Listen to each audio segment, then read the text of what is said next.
o sa DTI o sa ano, or sa mga kasama nating service provider. Now, sinabi nyo yung standards nung motorcycle. Masasali rin ba dito yung power ng makina? Diba? Kasi alam nyo, meron mga kagaya kong medyo overweight. Siyempre pag humangkas ako, tas medyo maliit yung kapasidad ng makina ng motorsiklo, baka yung may mga pataas tayo, hindi ho kayanin. Pag pinilit nyo naman, uusok yun. Now, meron na ba kayong naiisip kung ano ang minimum natin na power in terms of CC noong ating motorsiklong gagamitin? Isang point ko yon. Isa pang point. Siyempre, dadating yung araw na may mga talagang importanteng gustong makarating sa kanilang paroroonan. Papayagan ba nating magkaroon ng mga malalaking motorsiklo na para pwedeng dumaan sa skyway o sa expressway ang for hire na to? Ganun din man na pinayagan nyo na ang taxi, pinayagan nyo na ang jeep, pinayagan nyo na ang bus dumaan sa mga highway. Itong for hire na to, total, binigyan nyo ng prangkisa. Papayagan nyo ba sa balang araw dumaan dito sa skyway, dumaan dito sa highway? Kung sa ganun, ano hong kapasidad ng motorsiklo? Alam ko sa expressway, bawal ang less than 400cc. Diba? Tama ko. Anyway, yun lang ho ang gusto kong malaman. Kasi we are now looking forward. We are future-proofing our law na sasabihin nila, bakit naisip nyo? Habang buhay ba sa side street na lang o sa main thoroughfares dadaan ang motorsiklo? Hindi ba kung binigyan nyo sila ng prangkisa, bibigyan nyo rin sila ng karapatan na gamitin yung ating daan? Kagaya ng bus, taxi, jeep, pwede silang dumaan sa mga expressway at skyway. So, Attorney Guadis, ano ba ho ang inyong masasabi doon sa obserbasyon na iyon? Tama po, Mr. Chairman. Attorney Guadis. You have rightly observed on that I think the CC should likewise be incorporated in the law. The minimum required CC of a motorcycle. We agree with the observations of Congressman Estrella. So, Attorney Guadis, you want it specified in the law? At least Hindi yung kayo ang magdedetermine sa IRR. I think it's better if it is in the IRR, so there can be some flexibility, Mr. Chair. Sabi mo kasi, ilagay dito eh. That's why I'm asking you. Normally kasi, since you are the experts as so far as these things are concerned, iniiwan namin sa inyo yung flexibility na yun eh. Thank you, Mr. Chair. And yes, but if you want that we provide this in this law, itong bill na magiging batas, in the future, kung kailangan may pagbabago because of situations and circumstances, mahirapan na tayo because we have to amend the law. You have correctly observed, Mr. Chair. I agree with you that it should be in the implementing rules and regulations. Thank you.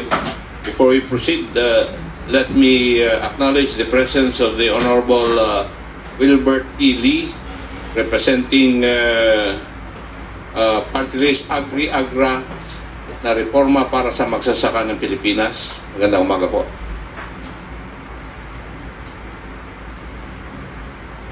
So, any other issue insofar as Section 7 is concerned? Yes, you have the floor. Yes, Mr. Chairman, we have some comments on the last sentence of Section 7 with your indulgence.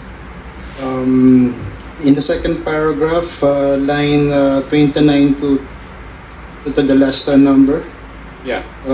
in accordance with the standards and specifications prescribed by the DTI and shall be used as reference by the LTO in their regulations. With your indulgence, Mr. Chair. Ano ang gusto mong mabago rito, Iho? Just to make just to make clear, sir, that the standards are being prescribed by the DTI, and the regulations are being issued by the LTO. For your indulgence, Mr. Chair. Yes, Chair. Mr. Chair, sorry, just for clarity po, no, can we know which words are to be stricken out and what words are to be added? Kasi po, I think the first and second time, iba po yung wording po ng ating representative of DTI. Kasi nakalagay dito, in accordance with the standards and specifications prescribed by the DTI and as approved by the LTO. So, merong ambiguity rito eh. Yes, Mr. Chair, in line 30, sir, we could omit we could replace and as approved by the LTO under existing laws, etc. And write instead and shall be used by the LTO, and shall be used as reference by the LTO in their regulations.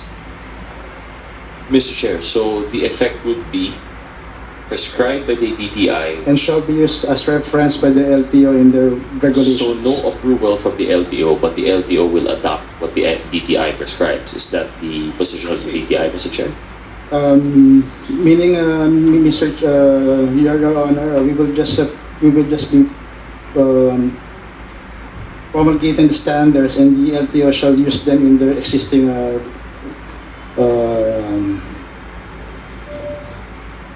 yes, sir. Mr. Chair, may we ask Mr. Chair the LTO for their opinion on that type of framework?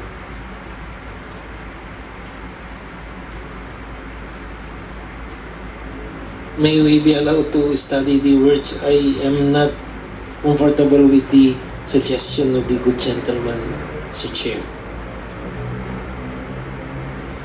LTO, I think Mr. Chair, if I may, we also share the same sentiment that we are not comfortable with that change precisely before Republic Act 4136 prescribes that the LTO shall set the standard in coordination with our mother agency, TUTR. Of course, we're always guided by the standards also set by the DTI on this matter, but it is not an automatic requirement that we apply everything that the DTI tells us what to apply.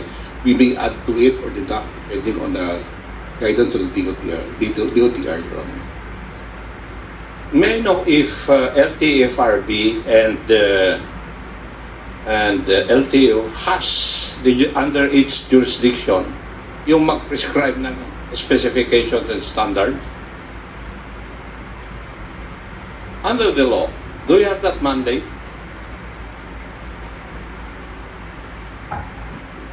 Yes, Mr. Chair, under Executive Order 202, we have that mandate to prescribe certain standards for motor vehicles and likewise their classification. Would you please explain to this chair why does it need to be approved by LTO as prescribed by DTI? Your Honor, ours is roadworthiness as prescribed by Republic Act 4136. We are not sure as to the standards or requirements which DTI will factor in determining the usefulness of the accessories to be used in the motorcycle or the motorcycle itself. So the standards may be totally different, Your Honor, when roadworthiness is factored in already. I'm not sure whether that is the same standard used by DTI as far as accrediting or approving products. LTO has standards for motorcycle bracket, top box, luggage carrier, saddlebag, stepboard, or footrest. Do you have standards for this already? So Chairman, right now we do not have standards for this. How can you approve something when you do not have these standards? Your Honor, the moment this becomes into law, we will have now to consult with DOTR on the matter in the setting of standards for motorcycle taxi, Your Honor.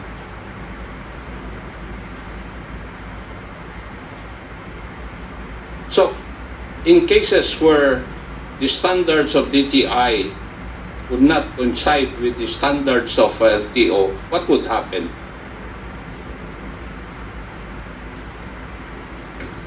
If I may, Your Honor, I would believe that the more specific law would prevail.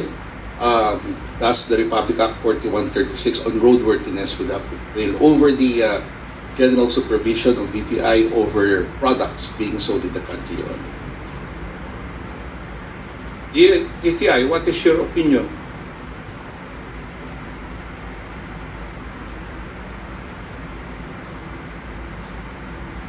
For now, Your Honor, sir, we will remain with this position because this authority approved by our director in this position regarding Section 7. We don't know our comments. Thank you. Sige. That would delay the approval of this. May I ask the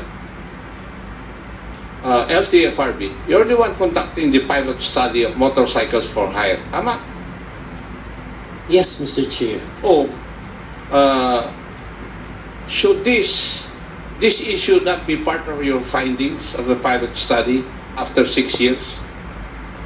Our pilot study is more geared on the... And then, ang tanong ko is, should this not have been part of your study, of your pilot study? Yes, Mr. Chair. Oh, ano ang kwan ninyo? So you want your standards to be followed, not the DTI.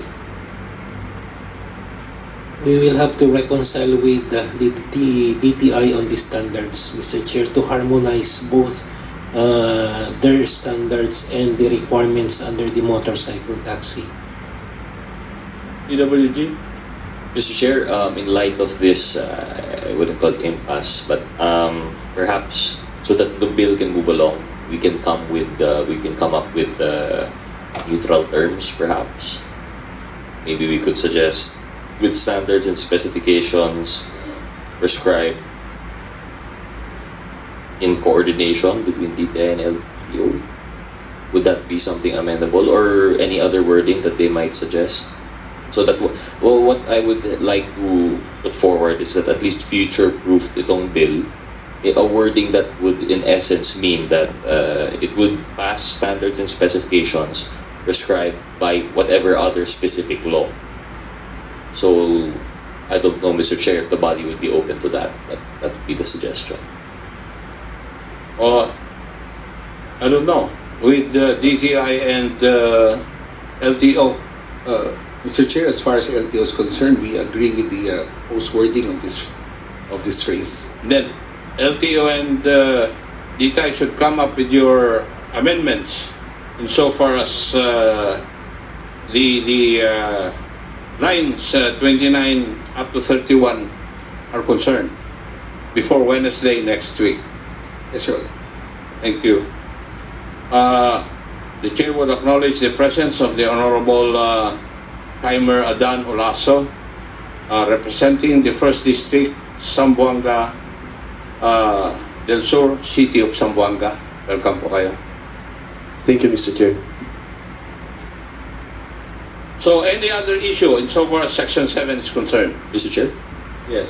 Sorry, may I clarify na lang po, no? So the current standing as with COMSEC is that in accordance with the standards and specifications prescribed and as approved under existing laws, rules, and regulations, so that we leave it open, perhaps, Mr. Chair, for them to coordinate in whichever, whether that would be by a future law or a memo under the department. If it is so empowered by 4136, then perhaps we could just adopt that, Mr. Chair. Mr. Chair, actually, if I may segue very shortly, this is a problem that actually we filed a bill previously because ang nakikita po namin, minsan the DTI would allow sales of accessories that would pass their standards as per international standards, of course, kaya yung DTI. Pero when it comes to the LTO, it doesn't fit, for example, sa pipes. Minsan the DTIs would allow pipes, which pagdating naman sa LTO, hindi pala pwede. or when it comes to other accessories such as crash guards, that although might pass a certain international standard, the dimensions naman would not fit with the LTO. So I really think this is something that should be considered in the near future. But at least for the purposes of this bill, Mr. Chair, I would suggest that we leave it open in that manner, Mr. Chair. DTI and LTO have been directed to coordinate with one another vis-a-vis lines 29 to 31 before Wednesday. Okay, Mr. Chair. So whatever they might suggest. Yeah. Thank you, Mr. Chair. Thank you. So